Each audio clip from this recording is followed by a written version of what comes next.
We're going to talk about a really important topic. I have called this my Power 3 series in the past. 3 things every dog owner should do with their dog, whether you're getting a brand new puppy, whether you're getting an established dog, a rescue dog, an established dog from somewhere else. There's 3 things you should do with your puppy. Today we're going to tackle the first thing called hand feeding. Why the heck is that important?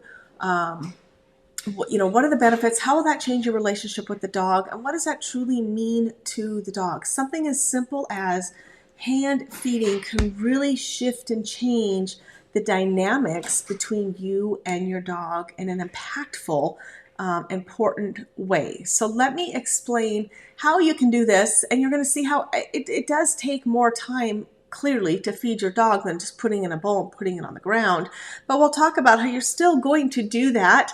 But there's other things you can do, and it doesn't have to be every feeding every day, but by incorporating this in the life of your dog. And it doesn't have to be forever either. Like, this is establishing a foundation. This is building trust and respect initially. So once that's done, you don't have to continue doing it. And that's the beauty of some of these things that you can do with your dog. And that's why we call them the Power 3 series, because overall, all 3 things to do with your dog don't take that much time, and they're not that difficult, and they have a huge impact on your dog and you and the relationship between the two of you. So why not, right? Like, I'm giving you 3 really, really easy things to do.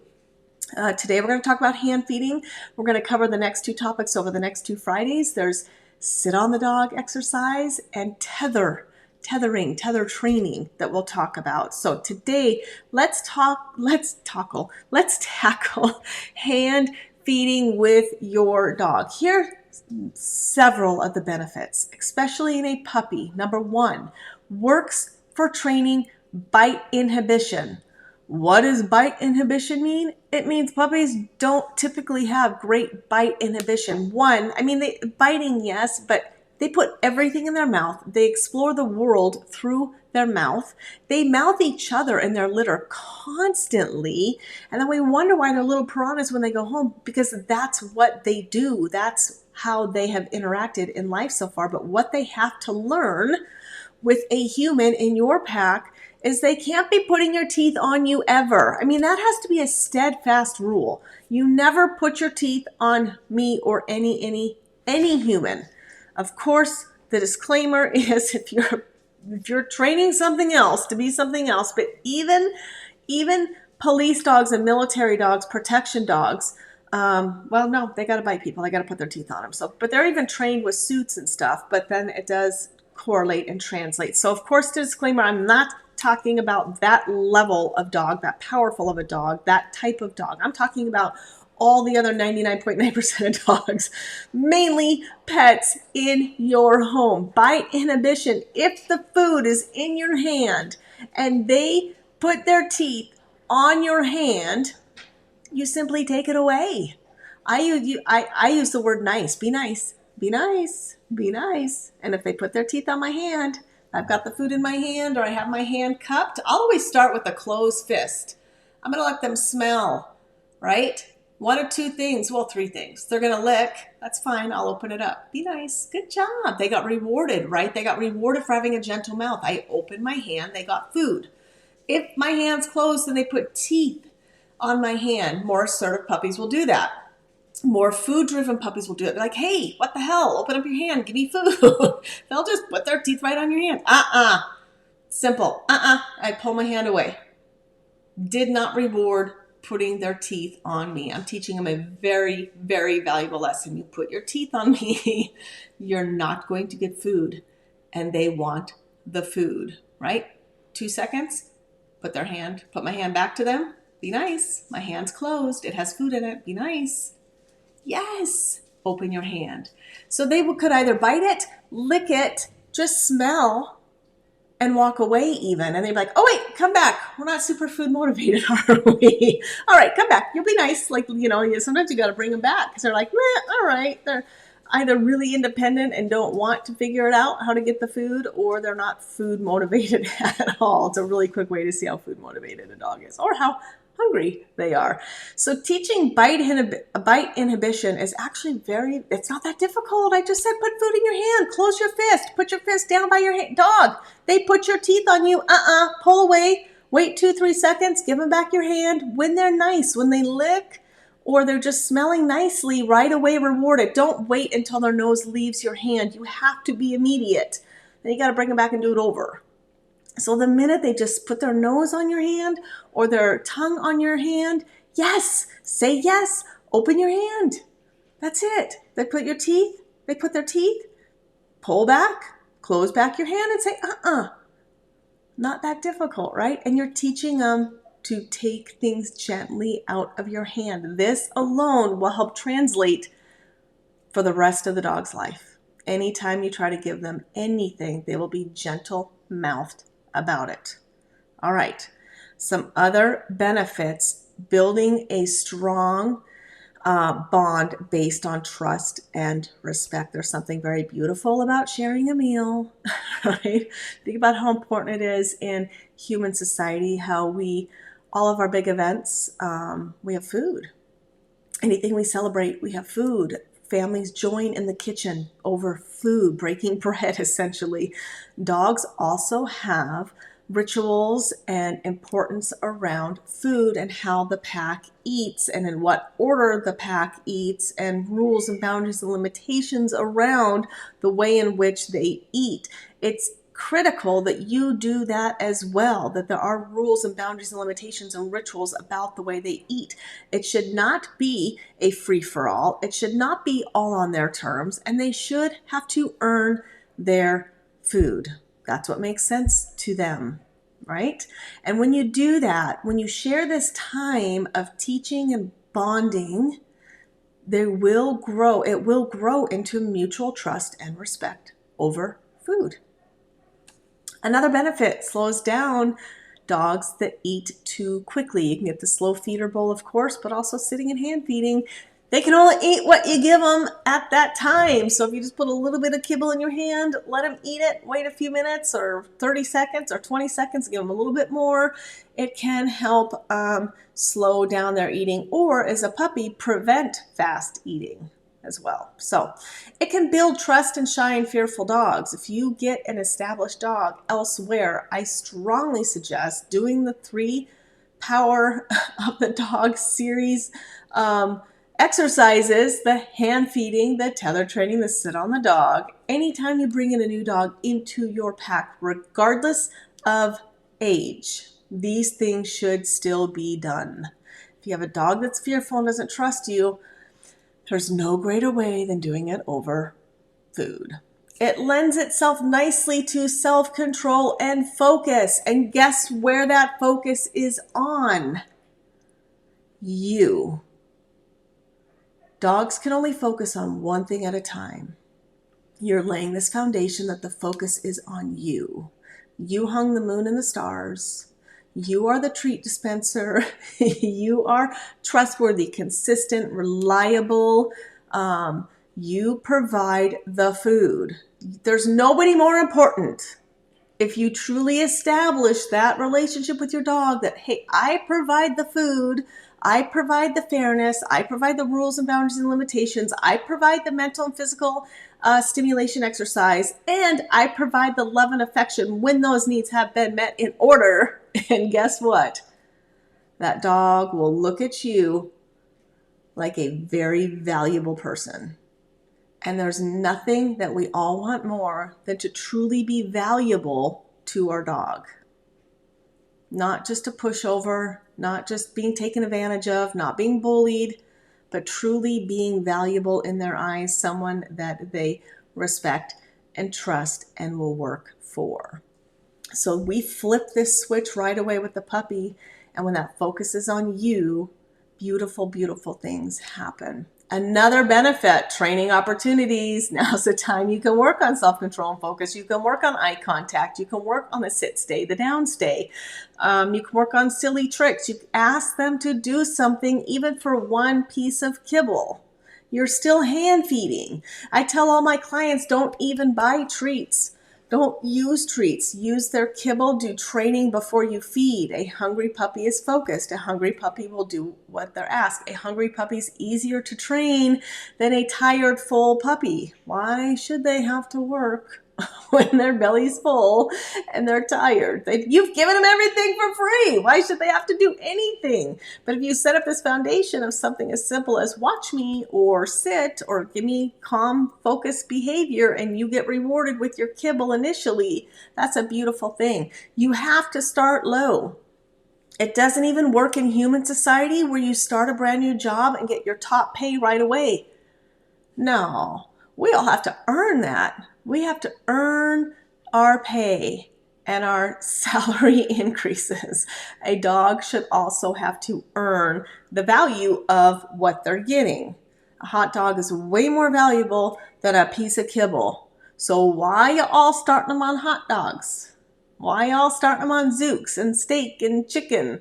No, they should work for their kibble first. They will get to the point where you will have to give them a raise. Depends on the puppy. Could be 12 weeks old. You got to just step it up. I used to do chicken or a little piece of lunch meat and do small, tiny. Why y'all giving them like a quarter piece of lunch meat for doing one stupid thing? Like, come on, you guys. Give them a tiny little piece. Plus, you don't know if it's going to upset their stomach. So start small. Like with a small, tiny piece of something. When you start adding distance, duration, distraction to training around 16 weeks old when they're fully vaccinated, now you're going to have to up the ante, man. You're asking a lot more from them. You're asking them to ignore kids at a park. You're asking them to ignore dogs walking by because remember, you have been laying this foundation of where they need to focus. And where are they focusing? On you. And dogs can only focus on one thing at a time. So if you continue to hold that focus and be that valuable to the dog, you're already going to eliminate a lot of issues they have out in public being reactive. This is such a beautiful thing and it's so simple, but you do have to do the work. You do have to make the commitment and it does take a little bit longer, but really, this is not that difficult. All right, another benefit by creating a ritual of safe and consistent feeding, it helps foster a balanced dog. They don't have to question how the feeding is. I've seen people have like several dogs and it's just, they just kind of throw the bowls down and they're kind of scared because then this dog growls at that dog and this dog waits for the other dog to eat and this and that. Like, I'm not saying that's always bad because every pack will have ranking. There's no two dogs ranked the same in a pack. But I also feel like dogs should feel safe around feeding time. And if you can't provide that and other dogs are calling the shots, that's not a balanced pack. It should be on your terms. It should be when and how you feed. There should not be another dog in the pack calling those shots about how feeding should be. And the minute they do, you better end that. That better be the last time they think they have a say about how other dogs eat in the pack or when they can eat. Okay. Another benefit, meeting their needs in order. We talk a lot about this. Rules, boundaries, limitations is their first need. Then we have mental and physical stimulation and then love and affection. And think about something as simple as hand feeding. Incorporates these needs in order. There's rules, boundaries, and limitations. Don't put your teeth on me. And there's consequences if you do. Look at me, sit to get your food, come when I call you, give me eye contact. Like I will literally name it, reward it, right? So even if a puppy comes up and sits, I'll say sit and I'll give them kibble. Name it, reward it. So they're like, oh my gosh, this human's amazing, man. I didn't have to really do anything and it's getting named and rewarded. I'm learning. So there's rules, boundaries, limitations. And now what? I'm learning. So we're going to go into mental exercise. They're having to think and process, what does this human want from me? And the more consistent you are and the better you communicate, the less frustrated the puppy will be. And one of the best ways to do that is name it and reward it. Wait for them to do it. When they do it, name it, reward it. Boom. Guess what? That puppy be running up and sitting. You'd be like, I never actually taught that puppy to sit. Like I actually never had lessons to teach the puppy to sit. I just name it and reward it when they did and boom. I mean, that's if you get a smart dog. Let's be real. You give them for 40 kennels. You don't even have to actually teach them how to sit. Just name it, reward it. In 3 days, you can say it and they'll do it. It's fun. And you can absolutely still do the training sessions and teach them sit and teach them shake and whatever you want. But see, you've got your mental stimulation, and then when they've had their rules, boundaries, and limitations of how we're going to eat and how you're going to take it from my hand, and then I've given you mental stimulation, exercise, right?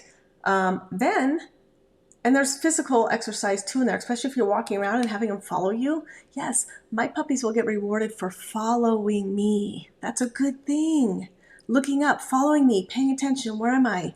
Watching my body cues. When I stop, you stop. Yes, reward, boom. Sit, yes, reward, boom. Come on, let's go. Walk away, they're following me. Yes, reward with a piece of kibble. I'm laying that foundation. And my puppy thinks like I'm the best thing ever. They're like, you're a pest dispenser. Check this out. I just got it. It's so much fun. And they're having so much fun. And everything's very, very positive unless you put your teeth on me. Then it's not so positive. There will not be a reward for that. You jump on me, I'm going to ignore you and walk away. Right? We're preventing a lot of issues from happening. Resource guarding is one that can potentially be eliminated by doing this. Dog can't resource guard what's not theirs. That's the problem when that happens, is they now think that they have the say and they own something, and we've made it valuable. We'll have another show about that though. We've made it valuable by chasing and taking it out of their mouth, and I think, man, this is so valuable. Everybody in the pack is chasing me for it. We just have to change that conversation. You can't guard something that's not yours. You can't guard something that you don't have. The human's just giving it to you one at a time or in a little handful. So name it, reward it. Training, we're meeting their needs in order. So now after we've had the rules, boundaries, and limitations, we've done our mental and some physical exercise. Now guess what?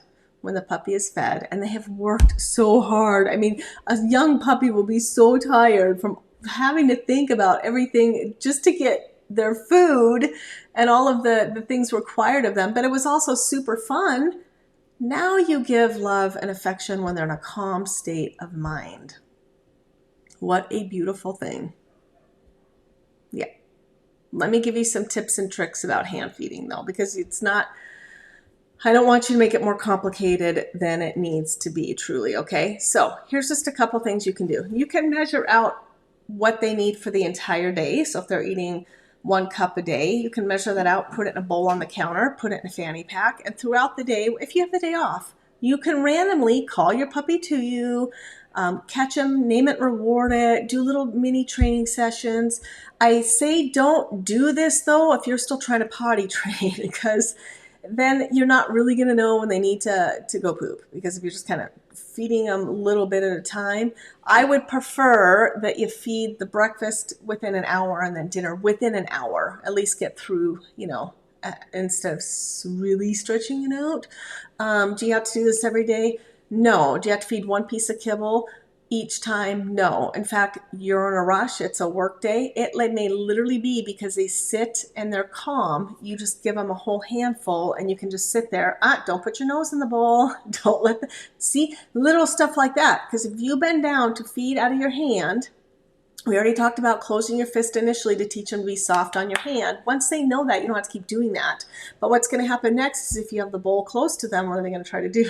They're going to try to put their face in the bowl and take it. So just be ready to and then you may have to stop feeding for a minute and then come back. They just need to learn, if you put your face in the bowl leaves. That's the logical consequence, so that they need to be respectful. Dogs are super, super respectful and understand. Well, I mean, they have to be taught, but with each other, space is really, really important. Personal space. They understand it. And we miss out on a huge opportunity to communicate correctly with them as far as owning our own space. And some of it's because we like them to be all up in our space. And if you do, that's okay.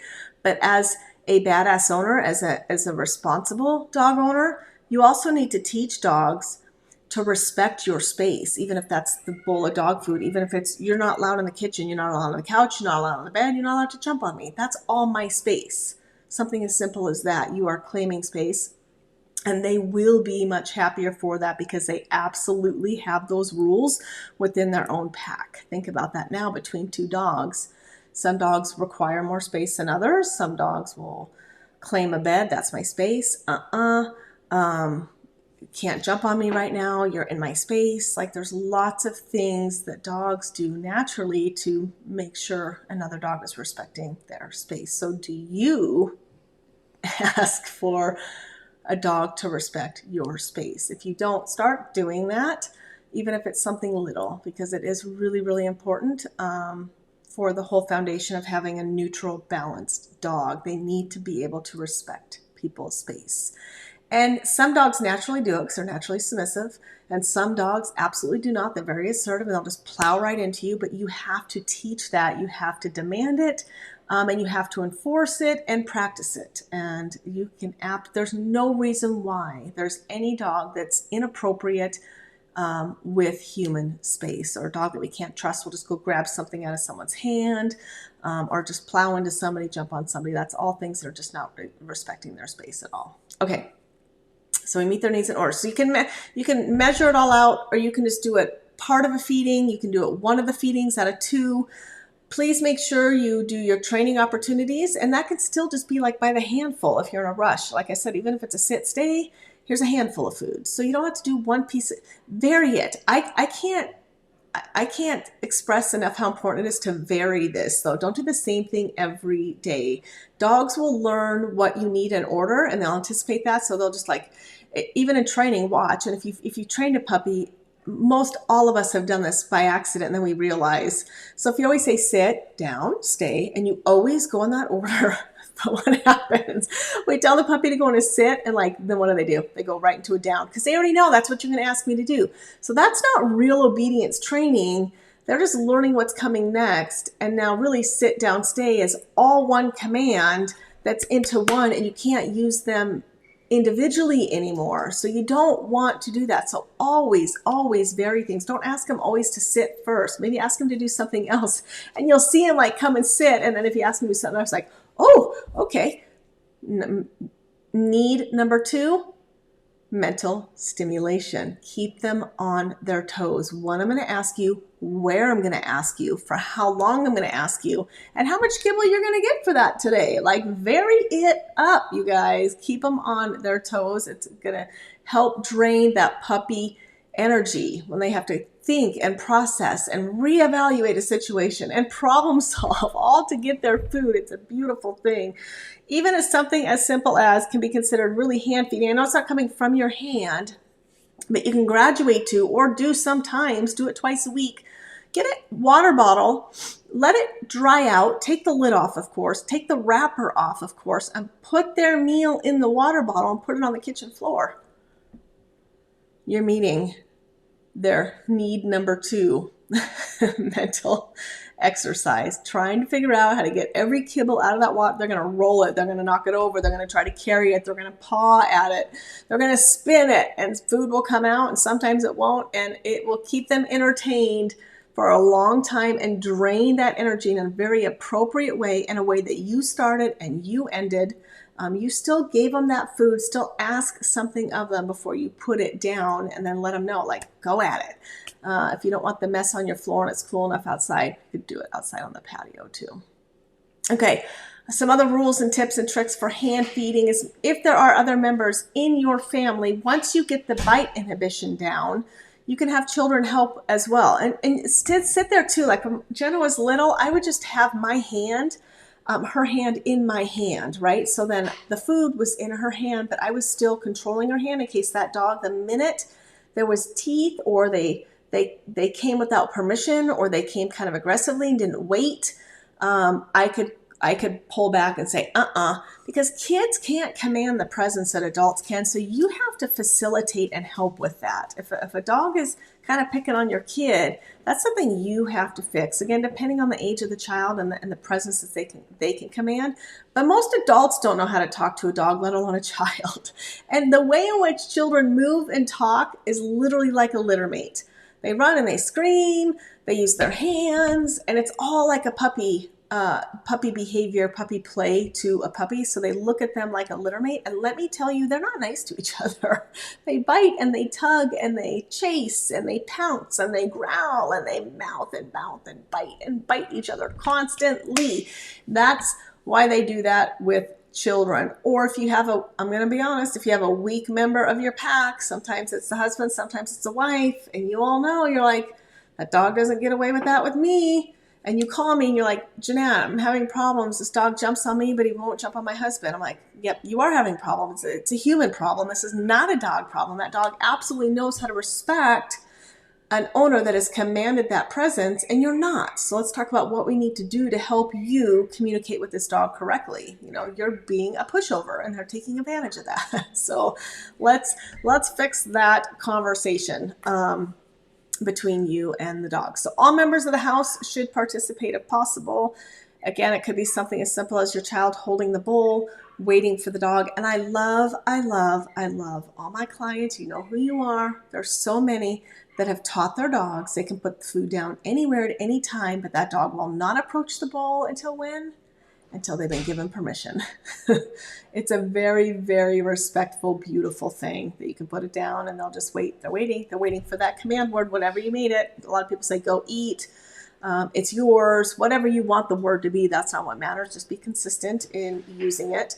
But it is it's a really beautiful thing to watch, and your children can absolutely do that. But be there, be ready to correct the dog if they jump the gun, because they're not used to a child commanding that kind of presence. But I think it's really important that you try to incorporate the children as much as possible, but you have to be there as the leader, as the consistent, fair person to make sure that dog understands, hey, this child might not be communicating correctly with you, but I am here and I'm letting you know this is the way it's going to be when they ask you to do this. And if you don't, I am here and I will be correcting that, and there will be a consequence for that. Again, maybe it's a quick pick up the food bowl. You were not given permission. It doesn't always have to come from me, but these are my rules and I will enforce them. Wait until Jenna tells you to, get your food or whatever. Okay. Still feed in a bowl. I've had God love some of my clients. I do. I love you. Literally took hand feeding literally every single piece of food for like 8 weeks. Cause I do suggest at least doing this for the 8 weeks you have them consistently. It doesn't mean every single day. I do say every single feeding should have some rules, boundaries, and limitations. They should have to do something to earn that bowl. Again, even if it's something as simple as sit and wait for your food and get it on command or something, like they should have to do something. My girls still, I just stand there and hold the bowls and I wait for both of them to sit. They're both very calm and I put them down. Boom. Still to this day, and they're 11 years old. That's working for them. Like there's still that ritual set up. There's still that the rules based on how feeding is going to be. You don't jump, you don't bark. You don't tell me how to feed or when to feed. It's very calm, very respectful exchange, and it's very quick at this point. So even if you're not, if the food is in the bowl, please ask something of your puppy. Otherwise you undo everything, and you always should. They should never get anything for free in life.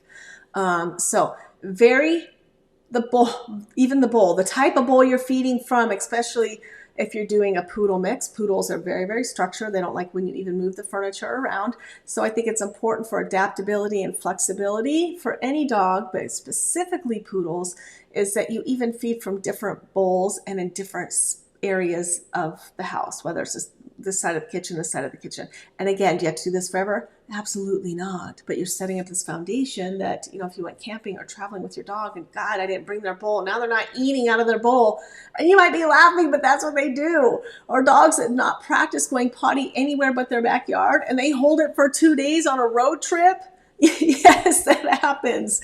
So even with potty training and leash training and where you're going to go potty and how you're going to go potty and when I tell you to go potty and what you're going to potty on should always be varied. Not initially when you're potty training, but it doesn't take long and you need to start working on these other skills. So yes, please still feed from a bowl, because we were getting dogs that would not. You guys did really well because they were so respectful. They wouldn't even eat out of the bowl after being hand-fed for 8 weeks straight. They looked at the bowl and they didn't know what to do. They're like, Mom, I think you need to hand feed me. I think you're supposed to feed me this food. And That's not what we want either. So make sure you're still varying how you're hand feeding and the bowl you're using, and make sure you're still feeding out of a bowl as well. So, all right. And we talked about very how and when, super, super important. I hope you can see something as simple as hand feeding can truly shift that dynamic between you and your dog into a more innate place, something more respectful, something more trusting, this beautiful language between the two of you without saying anything at all. Don't lose out on the opportunity of the power of food. We understand that with humans, right? But there's absolutely that power between you and your dog. Don't miss those opportunities of meal time between you and your dog. It really can turn into something beautiful and innate and continue that foundation of trust and respect, mutual understanding, and really does create a more balanced, happy dog. And that's what I know you all want. And that's what I want for you. So use something this simple to do that. I'm Jeanette with 4E Kennels, not only healing hearts and changing lives with the power of a dog, but we are taking breeders on this mission with us. We are changing breeding from bad to badass, sharing this message, teaching breeders around the world how to raise their puppies, meeting their needs in order, how to raise puppies and evaluate them and place them correctly, and how to be that voice and continue educating their clients how to make sure that this match, this communication, this relationship between dog and human is exactly what it should be. Stop treating your dogs like they're human. We are diminishing their true power, and that's what we love them for. We don't mean to. I don't think we realize it, but that's exactly what's happening. We have so many unhappy, neurotic, fearful, aggressive dogs, and that is a direct correlation of humans failing them. We all can be better. We can do better. Thank you for being on this journey with me. Have a great weekend.